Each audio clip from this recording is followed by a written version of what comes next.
ប្រៀបធៀបគេហទំព័របញ្ជាទិញរបស់ចិនចំនួន3តោប៉ោ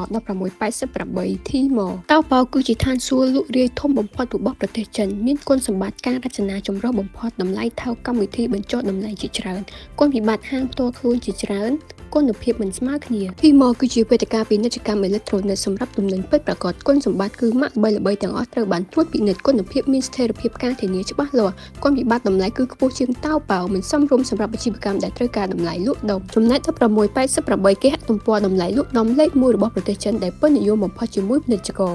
គុណសម្បត្តិតម្លៃថោកបំផុតព្រោះទិញផ្ទាល់ពីរោងចក្រស័ក្តិសមសម្រាប់ការទិញច្រើនទិញកាន់តែច្រើនកាន់តែថោកគុណវិបត្តិគុណភាពអាស្រ័យលើរោងចក្រនីមួយៗត្រូវត្រួតពិនិត្យទំនិញដោយប្រុងប្រយ័ត្ន Kambo Cargo គេហទំព័រនាំចូលទំនិញចិនលឿននិងជួយអ្នកការបញ្ជាទិញដោយខ្លួនឯងនៅវត្ថុផ្សេងៗពីតោប៉ោ